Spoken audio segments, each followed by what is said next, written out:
Good afternoon. I wasn't certain that the woman on my right who needs no introduction, the Commissioner of Health, Judy Persicelli, would be with us because she just literally walked out of a budget hearing. So great to have you as always with us. And that was a 3.5-hour session, so hats off to you. And to your right, another familiar face, the Department of Health's Communicable Disease Service Medical Director, Dr. Ed Lifshitz. Ed, great to have you. To my left, a guy who needs no introduction, the Superintendent of the State Police, Colonel Pat Callahan. We have the Director of the Office of Homeland Security and Preparedness, Jared Maples, with us. I'd like to start today with a couple of and thank you for your patience, by the way, starting a little bit later today. I want to start with a couple of non-COVID related items. First, tomorrow is the first day of Hispanic Heritage Month, the annual celebration that runs from September 15 through October 15. Across New Jersey, Hispanic Heritage Month is one of our most colorful and meaningful celebrations. And as with so much else this year, we will have to celebrate a little differently. I, for one, will especially miss not just going around the state, but our gathering every year of our state's Hispanic leaders at Drumthwacket. However we celebrate, the contributions of our Latino communities are unmistakable and provide so much of the color that makes up the wondrous and vivid tapestry that is New Jersey. I see some of the best of New Jersey, and I see some of the best of America. This is who we are as New Jerseyans. We are diverse. We don't all speak the same language. We came from different places. We have different stories. But here, notwithstanding all of that, we are one family. And at a time like this, that's something worth celebrating. So happy Hispanic Heritage Month. Que Dios te bendiga. Next, on Friday, I announced, and Pat was deeply involved in this, that 10 firefighters from the New Jersey Forest Fire Service would be deploying along with 3 fire engines and an additional support vehicle to California to help state and local firefighters battle the worst wildfires in recent memory. I'm proud to today announce that all members headed off on Saturday or have arrived safely in California, and their arrival is not a moment too late as numerous fires continue to burn out of control. We wish them nothing but the best as they tend to the task ahead of them, and we pray for their safety and look forward to their safe return home to their families and friends. It's worth noting that the western wildfires have burned in total acreage, Pat, the size of our entire state, which is extraordinary. More than 24 Americans have lost their lives. Thousands have lost their homes, and in most cases, along with their homes, almost everything they owned. Let that sink in just for a moment. With everything else going on around us, these families are now confronted with the horror of these fires. This is why I am so proud that we can assist. As Americans, we are all in this together, and we stand with our brothers and sisters in California and elsewhere across the West. And it isn't just the West. Pat and I were just discussing earlier, and I know he'll address this. We want to be the guys that are always there for our fellow sister and brother states, but we've also got to make sure we've got the assets that we need in our own state, given, in particular, in our case, the potential for storms. Less so, thank God, forest fires. So I know, Pat, you'll talk a little bit more about all of the above. Judy, with your blessing, let's look at the overnight numbers. Today, we are announcing an additional 346 positives for a cumulative total of 196,968. Positivity rate for tests recorded on September 10th was 1.82%. That's a good number, down a little bit over the past couple of days. Statewide rate of transmission currently stands at 1.06, and Judy, you predicted this last week. It got as high as 1.1, and then it started slowly drifting a little bit, still over 1, but drifting generally in the right direction. In our hospitals, there were 216 COVID positive patients being treated as of last night, an additional 204 awaiting test results, so for a total of 420. Of these, 91 were in intensive care, 41 ventilators were in use, and today we are reporting with a heavy heart 3 additional fatalities, bringing the total of confirmed deaths to 14,245. The number of probable deaths remains unchanged for today at 1,789. Of those 3 deaths, Judy, I've got 1 from September 10th and 2 from September 9th. And again, this is at the risk of apples to oranges. Our hospitals reported 14 deaths yesterday, but again, those are not confirmed COVID causes, so they are not included in those numbers. That's just to give you a spot sense of what it looks like in our hospitals. Let's take a few minutes, if we could, to remember 3 more of the New Jerseyans this pandemic has taken from our statewide family. We'll start by remembering Richard Gould, a longtime resident of Woodbridge who we lost at the age of 81. He was born and raised in Brooklyn and served in the United States Marines from 1956 to 1959. Patty looks like a Marine, doesn't he? Richard moved to Woodbridge in 1961 after he and his wife, Marie Ann, were married, and it was there that they would raise their family.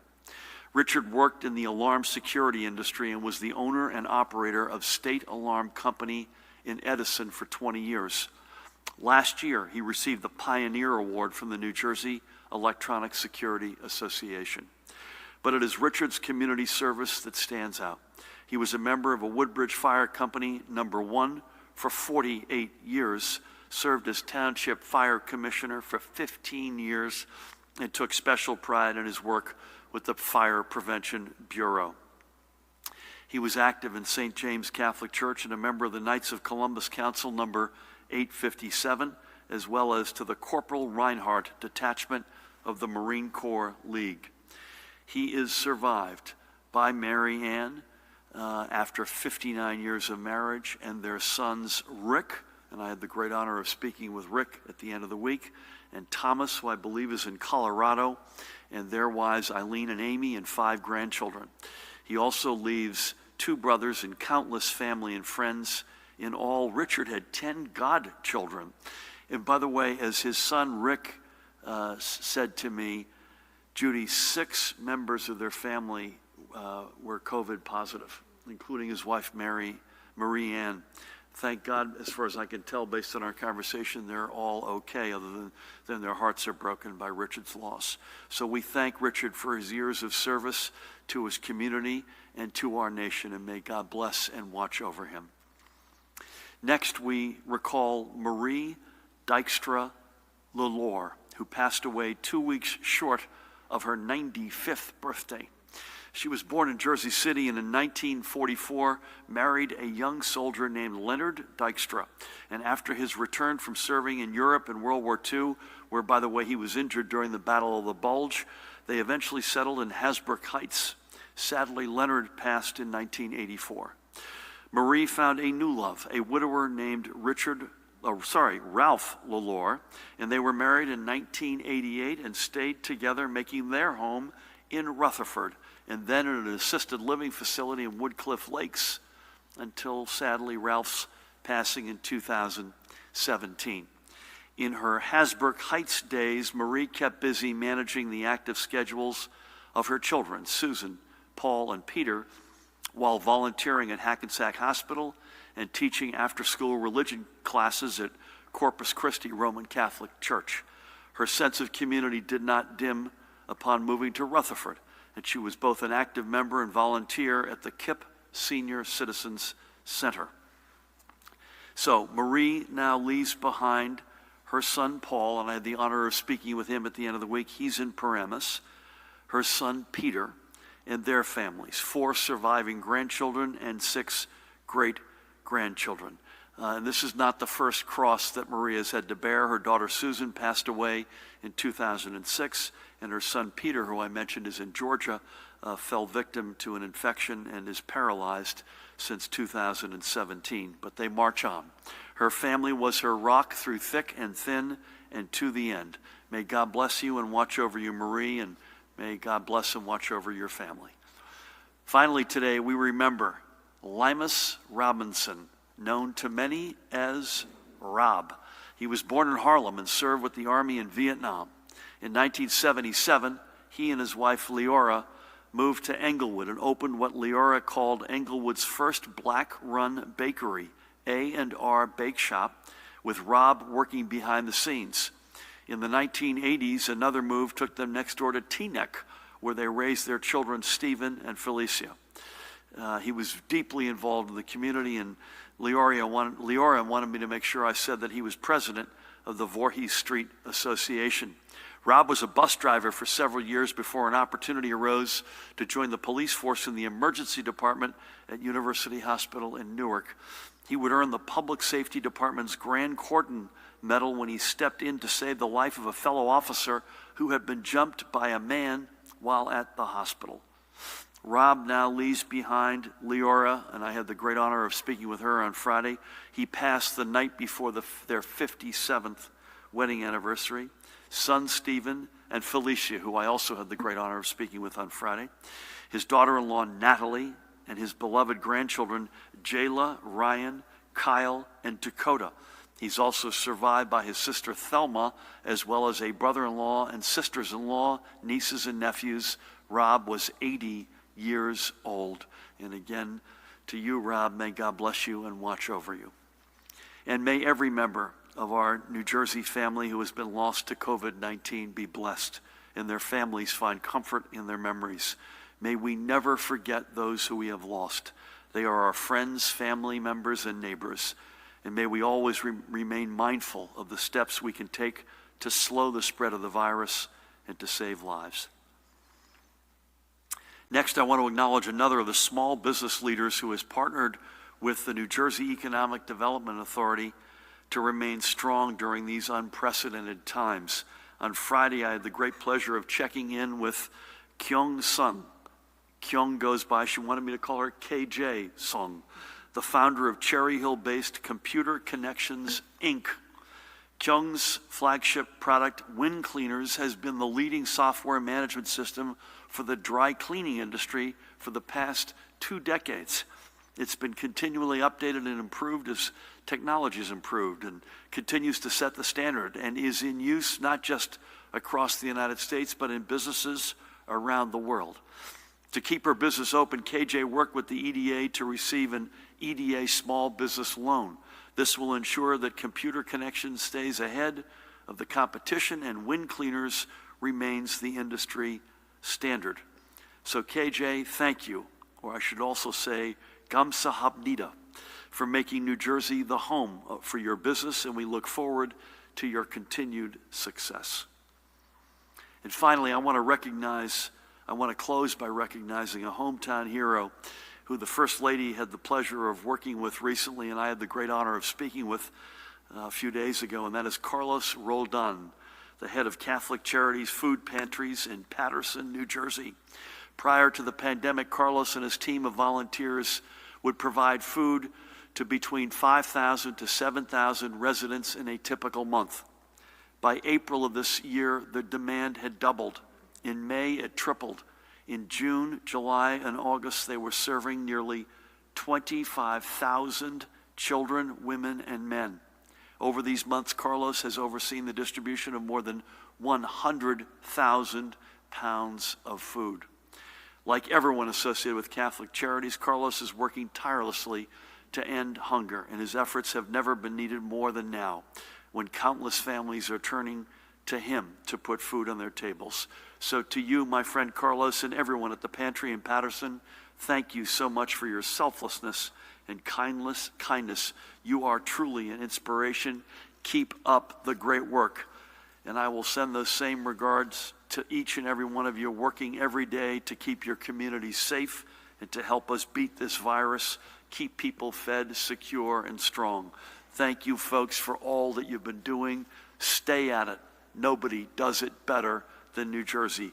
With that, please help me welcome the woman who needs no introduction, the Commissioner of the Department of Health, Judy Persichilli. Thank you, Governor, and good afternoon.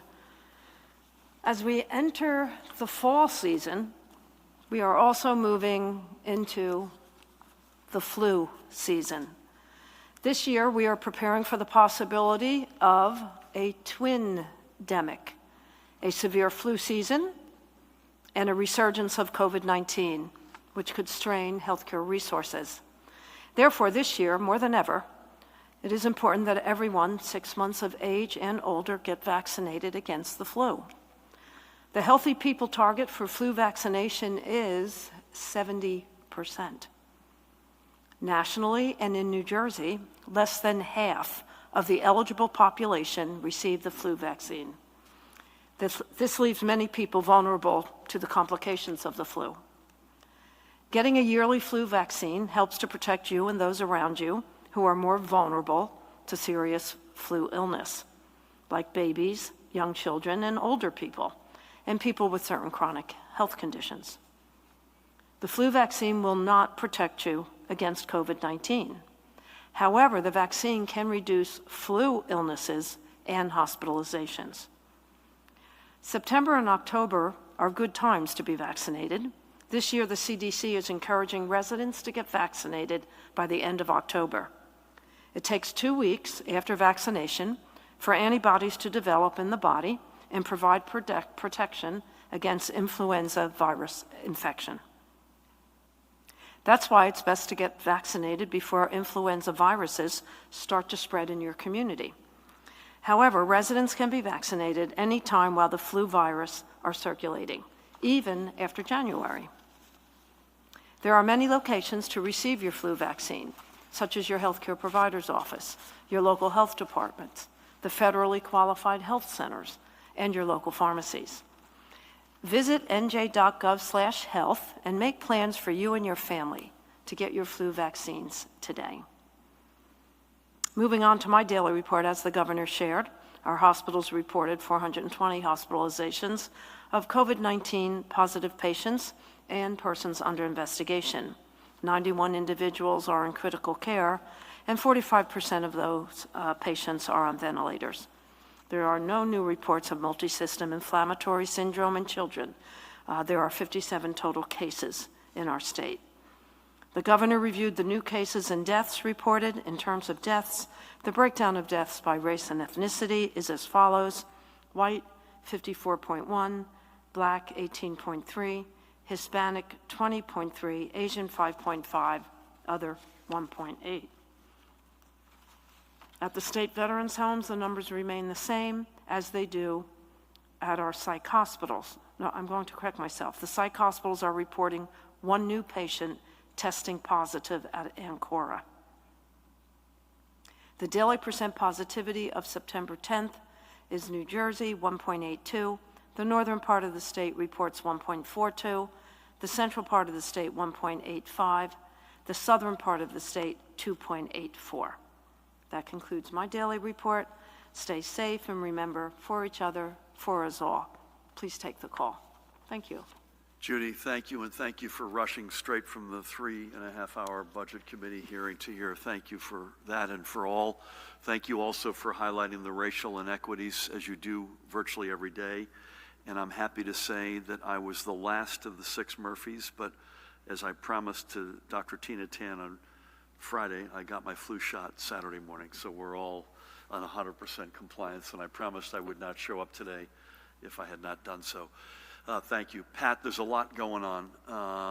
Happily, I think less in compliance, but a lot going on meteorological front, wildfire front, any other front you've got. Thank you for everything. Thank you, Governor. Good afternoon. Yes, to your point, the Rock received no reports from police departments over the weekend with regards to any EO violations. I know the governor also spoke with regards to the weather. Besides Tropical Storm Sally and Hurricane Paulette, we're monitoring 5 additional storms between the Atlantic and the Gulf, which obviously gives us some concern right now. We're not expecting an impact in New Jersey, but certainly monitoring those. We do, to the governor's other point about always wanting to help those around the nation. In addition to the forest fire crew that's out, they're working, just so you know, they started this morning on 24-hour shifts. They've been paired up with teams from Montana, Utah, and Texas. So to your point about everybody coming together from around the nation, that's who they're paired up with. We also have a member of our New Jersey Task Force 1 Urban Search and Rescue who's been dispatched to Louisiana to be part of the incident support team which is under the auspices of FEMA to support the impacts of Tropical Storm Sally there. Oregon also has several requests in with regards to logistical support, so we're trying to balance monitoring the storms that are coming our way and not leaving ourselves vulnerable, but at the same time trying to support, regardless of where they are, those requests, whether that's in logistics, whether that's in planning, whether that's in any of those emergency support functions. So we are closely monitoring those, and where we can help, Governor, we certainly will. Thank you. Pat, a question. Task Force 1, are they back home? They are back. They did basically a 3 to 4 day deployment down to South, and in relatively short order returned home. It was a good exercise. They mobilized quickly, but they're back and ready to support not only New Jersey but anybody else who may need them. So putting aside your very rightful point that we want to help as much as we can our sister states, but we can't also be exposed back here.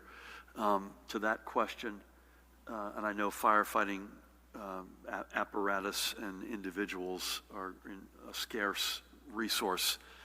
Is there a way, and I'm picking Task Force 1 as an example, but are there other operational elements that we can support that are not necessarily firefighting, but somehow back and fill other obligations that frees up assets that Oregon or California may have at their disposal? Definitely, even with regards to like the one of our Task Force 1 members that's down there, to support a team and be in charge of whether it's planning, logistics, any of those other emergency support functions, emergency services, to serve in that role, it frees up somebody from that state to not have to do it. And you may say, oh, it's only 1 or 2 people, but whether you're performing that function in the wake of them, whether you're out there assisting with preliminary damage assessments, which is a huge piece, and seeing if it's going to be a federal declaration, there are so many ways, and we have so many subject matter experts from New Jersey OEM and our partners that can support in more than just actually on the line with a fire hose or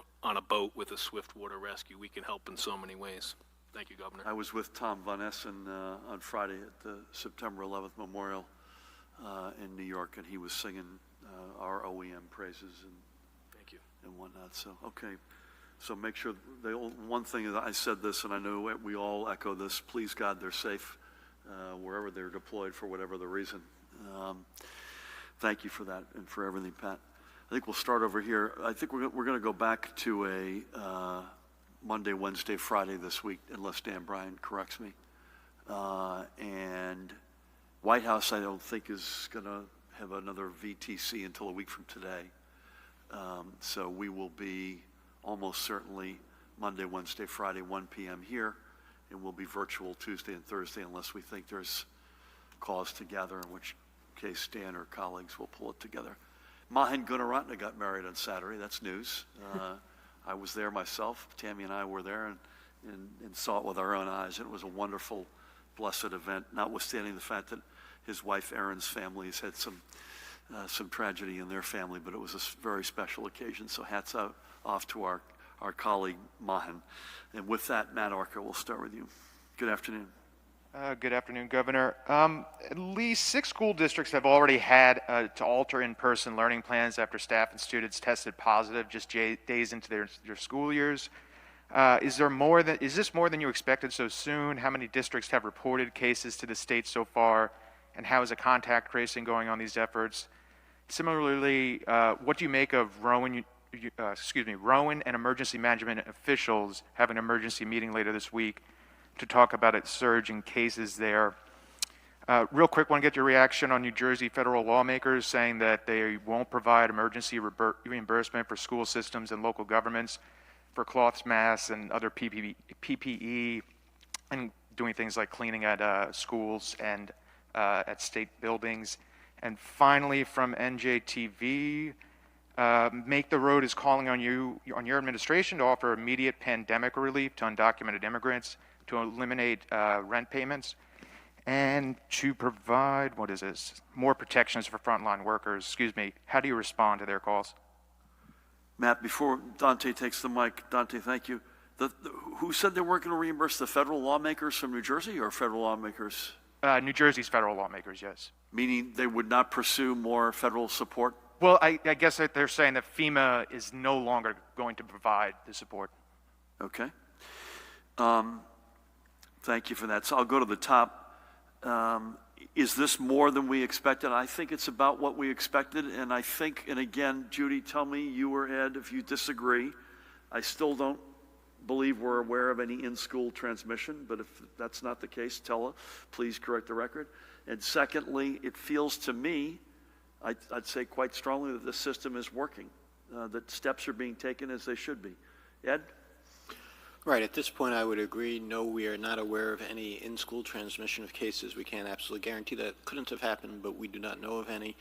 You know, if you start with, what do we have, 1.4 million students or something, K-12 students in the state, we certainly assume and know that some of them are going to test positive, and it shows that people are being tested and doing what they're supposed to be doing. Contact tracing, I would assume for the K through 12 crowd is about consistent with the contact tracing experience we're having overall, I would think, right? There's no any evidence to say it's either more or less robust? Well, actually, the schools are doing, I think, an excellent job in the contact tracing. Ed gets those reports as well. If you want to make a comment, they're really working it. Yes, and absolutely, I would agree. And, you know, not a K through 12 school, but as you mentioned, Rowan is working extremely well with the local health department and us as well, as far as the increase of cases that they've seen there. So yes, absolutely, throughout the system, the schools, K through 12 as well as higher education, are certainly doing the best they can. Yeah, I want to withdraw part of my comment. It seems to me, given the way the schools that have some form of in-person, whether it's full or hybrid, again, the evidence is they've done an extraordinary job preparing for what, again, everybody remember, this is not a normal school year, and number two, there are going to be people who test positive for COVID. The question is, how quickly can we get our arms around it, figure out, et cetera. But I will correct my own record and say that at least in the K through 12 piece, the ability to track things down is actually, the system feels very robust. Ed, you mentioned Rowan, and Matt had asked about any other color on Rowan? I don't have anything more. As has been reported, Rowan has seen an increase in cases, mostly in their localities, their off-campus housing and so forth. They haven't been able to trace it to any single event. There have been some parties and other things. Anytime you have large groups of young people gathering, you expect some of that to happen, although we certainly are very much encouraging that not to happen. There hasn't been any single, 600-person gathering or anything along those lines that it could be traced back to. But they are working very closely, like I said, with the local health department and through them with us to do their best to get out messaging and get this under control. Matt, I've got no color on the federal delegation other than we've got a great delegation, but I think there's a broad consensus. I think it's a unanimous consensus, at least on the Democratic side of the aisle, that we are overwhelmingly in need of more federal support. And I can't say for sure, not for sure, but I can't say specifically there's a distinction in their perspective between PPE, et cetera, versus direct aid that we can then deploy through OEM or wherever, but there's an overwhelming view that we're short and we're meaningfully short, and that needs to get addressed and corrected sooner than later. And I'd probably have a similar reaction to the Make the Road. I haven't seen that, but I have complete sympathy, but we're in an extraordinarily challenging budget within the state, and we're doing everything we can to get that balanced over the next couple of weeks, and that's about what we've got to get that done. But separately, getting federal cash, again, we could spread into an enormous amount of needs across the state, across the spectrum of the state, including in our immigrant communities. So thank you for that. Alex, there was someone there, but I think they've left. Is that right? Yes. Yeah, I don't know where they went. Okay. Good afternoon, Governor. Hey. First, for Dr. Lifshitz, just a clarification of something you just said. You're not aware of any in-school transmission of COVID now, but isn't that a better question to ask you in about a week or two? Isn't it going to take some time to see if there is in-school transmission? And the governor said it'll happen eventually, right? Just want to clarify on that point. For Commissioner Persicelli, I want to ask you a little bit more about the idea of the twindemic. Do you have any numbers? Could we see about as many cases of the flu as we do of COVID? And are you worried about stress on the testing regime? Because people who have flu-like symptoms will obviously want to know, is it flu or is it COVID? And do you also worry that people sending workers home or students home could put stress on businesses, food, and the schools when that occurs? And lastly, for the governor, I just wanted to ask you again about the financial services tax, the bill by Assemblyman McKeon. I wanted to see if you'd heard or had any reaction to the report that the New York Stock Exchange might move its data servers out of New Jersey if that bill goes through. I believe you've expressed support for it. Just wanted to see that you're still supportive of that, and what would the money taken in by that be used for? So Ed, you should address the first one, but I would say we have said this is not going to be a normal school year, and there will be COVID positive cases. It's just that's almost inevitable, I think. Is that too strong a statement? No, there definitely will be and have been COVID-related cases, as well as it is likely at some point there will be some in-school transmission. You are absolutely correct, of course, that the longer that we wait and see, the more likely that is to happen. And we're always, this is the reason why we set up these surveillance systems. This is the reason why we put out all this information to the schools, and the schools work with the local health departments and so forth, is first off to do everything that is reasonable to prevent that from happening in the first place, but second off, realizing that when it does happen, it can be spotted as quickly as possible and actions can be taken to keep it from spreading further. Judy, anything else on the twin-demic? The Southern Hemisphere experience with the flu feels like it was a better experience than a normal year. Does that give you any optimism? That's an excellent point, Governor. The Southern Hemisphere reported lower flu because of all the safeguardings for COVID-19. We can only hope that that's the same experience that we have. And you're absolutely correct. Flu-like symptoms are very similar to COVID-like symptoms. And our emergency rooms do, during December or January, get really flooded with individuals with flu-like symptoms. So point-of-care testing, immediate testing, is going to be very important, primarily in physician offices and in emergency rooms. I think we have a quick flu test, don't we, that they can administer in our emergency rooms? Yes, there is a rapid flu test, somewhat similar to the rapid COVID tests that are out there now as far as antigen testing goes. Nothing, sorry, please. No, for all the comments you made, I mean, that's why we're starting to warn people now, get vaccinated. What we don't want to see is a really bad flu season with a resurgence of COVID. It would stress our systems terribly, but I do have to tell you that we're planning for it. Nothing really new in the financial services tax other than I continue conceptually to like it. I would hope that we could have a common ground discussion with the relative stakeholders, relevant stakeholders, pardon me. And as much as it's appealing and we're working on it, and I know the spirit with our legislative colleagues generally and specifically to that is a good one, but we don't feel comfortable so-called scoring it because there's too much uncertainty around it. But as a conceptual matter, we like it and would like to think we could find some common ground with the respective stakeholders. Sir, you good? You're good. I think we're going to Dustin, please. Dustin, good afternoon. Good afternoon. When will we know what eligible people will have to do to claim the additional $300 in benefits approved by FEMA? And did New Jersey apply for a second round of benefits for another 6 weeks, or did we miss the cutoff, which would mean only allowing workers to earn 3 weeks of benefits? This morning you had more long lines at motor vehicles after you announced changes designed to keep the lines down. Any comment on that and any reasons for the backup? And then for the health commissioner, you said this morning that the state is going to launch a pilot next week on college campuses for contact tracing, where if you test positive, the people who have been around you for 6 feet will be pinged. Will this be tracking people's movements? Can you tell us more about that pilot on college campuses and how you'll ensure that people's location data is protected? How will it work? Does everyone need to have an app downloaded already? Things like that. Thank you. Thank you, Dustin. So I'll defer to Matt Plackett, and we may come back to you on the $300 question. If there's money there and we feel like we can get it for folks who are unemployed, whether it's through unemployment insurance, through the FEMA piece, which is far more complicated. The much easier, straightforward fix here is to extend that $600 benefit through Congress, signed by the president. But if there's money available, we will do everything we can to get it. And that includes this tranche and any other prospective tranches. But what I don't have is a specific time on the 300. I think we're going to need to come back to you on that. Is that fair to say? Yeah. We're going to come back to you on that if we could. Dan, will you help me out, please? But if there's money available, we'll do everything we can to get it for our folks.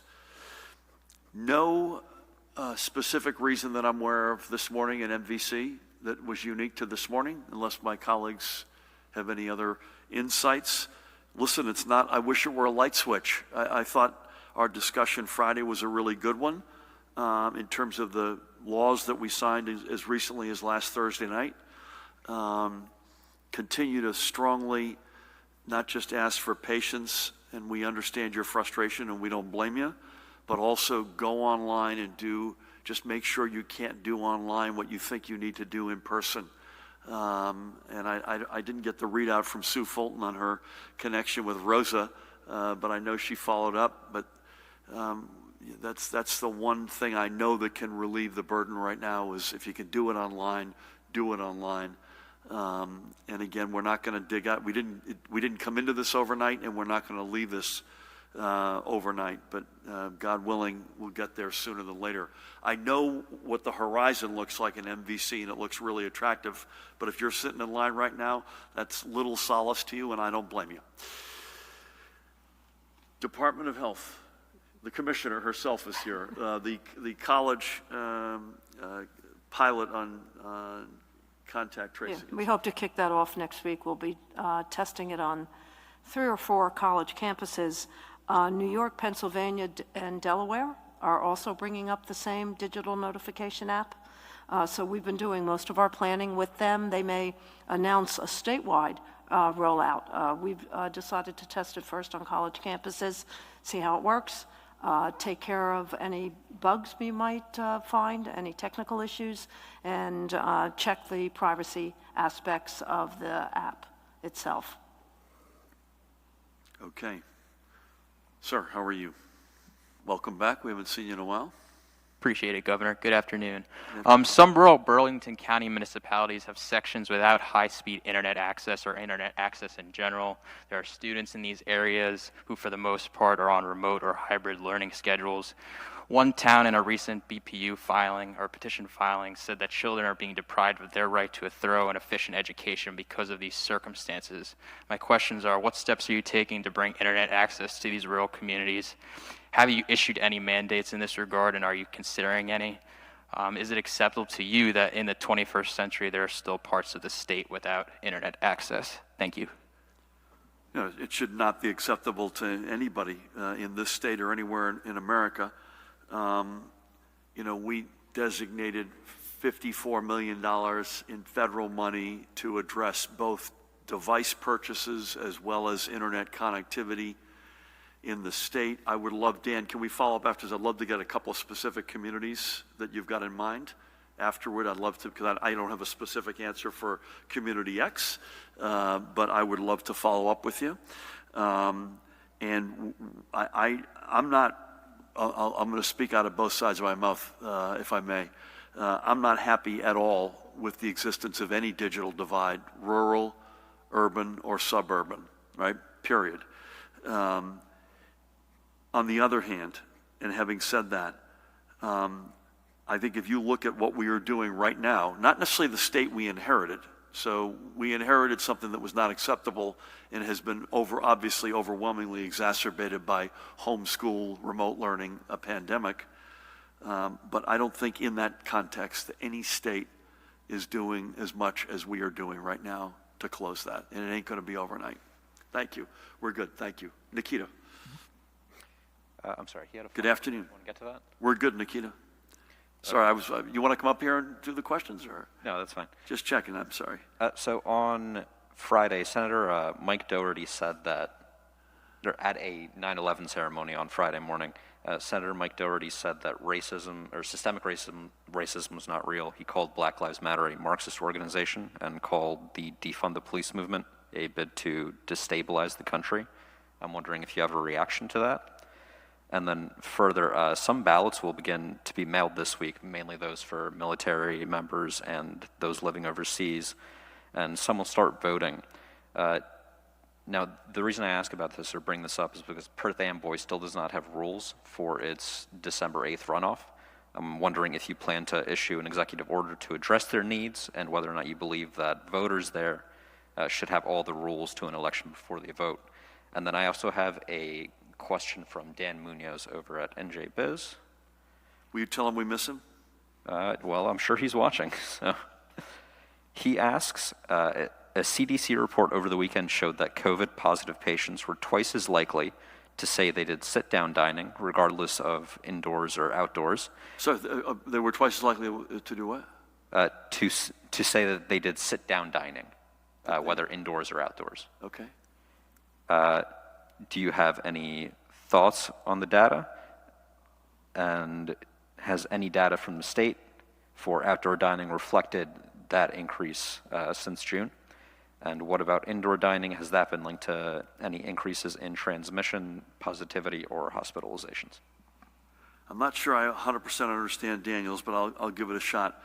I didn't see Senator Doherty's comments in total, but I did see enough to say on any day to deny systemic racism. Am I right in saying that that's what he was essentially saying, there was no systemic racism? On any day that is not on. It is completely in the face of the overwhelming facts that are centuries old. Never mind saying that on 9/11, which is just takes your breath away. I don't know what country or what state he's looking at, but it's not the reality that exists. And again, year one, 5th century since slavery came to our shores, sadly and with the heaviest of hearts, notwithstanding that we are the greatest nation on earth, which we are far from perfect, and we continue to dig out every single day from the stain of racism that exists very much in our country and in our state. Was the question related to the ballots going out this week connected to the Perth Amboy question? It was just to show ballots are going out. Yep. And, And you're saying should you have rules in place before they? Yeah, so the runway is running out, essentially, is the reason I bring that up. I don't have any specific conceptual yes, but Matt, any you'd add to that? I want to come back to you and reflect on that. So Daniel is saying that, if I got this right, we're going to channel Daniel here, that the CDC has said that among COVID-positive patients, there's been a higher incidence of dining either inside or outside. Did I get that right? Yeah, based on what he sent me, he said that patients who were COVID positive were twice as likely to have eaten either outdoors or indoors at a restaurant. So I've got two experts to my right, and I will just say that I want to repeat what I've been saying, I think we've been saying for 6 months, which is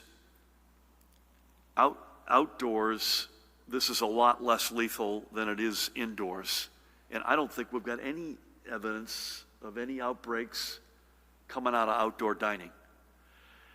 Secondly, and Ed will correct the record here, secondly, we took the step on indoor dining now 10 days ago, so Friday the 4th of September. We would not have taken that step with 25% capacity restrictions, et cetera. We knew we'd be taking on some amount of risk, but we would not have taken that step if we did not feel the risk was manageable. And on that one, I would guess it is too early to conclude one way or the other on the indoor piece. But I think it's overwhelmingly the case on outdoors that we've not seen anything. But with that, Ed. Absolutely. I did read the CDC report. I don't have all the numbers in front of me. And of course, every state does it differently when they talk about opening up dining, so you're not always comparing apples to apples. We have always known, we've always been careful about close congregation without masks. We know that's an increased risk. As the governor has said, we have not seen any increase in cases specifically associated with outdoor dining as far as that goes. And yes, it is too early to say anything related to indoor dining as far as New Jersey goes. We have not yet heard of anything, but yes, it would be early to say, and certainly something we'd keep an eye on. Ed, I don't want to put words in your mouth, but I'll bet you, without having seen the CDC report, if the indoor dining experience included bars that were not controlled as we are now controlling them, that may be the reason. But without seeing it, I can't say that for sure. So we're now, it's a good question to end on, because we're 10 days since indoor. We're now 12.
From their perspective at the local municipality level, what they're seeing, Governor.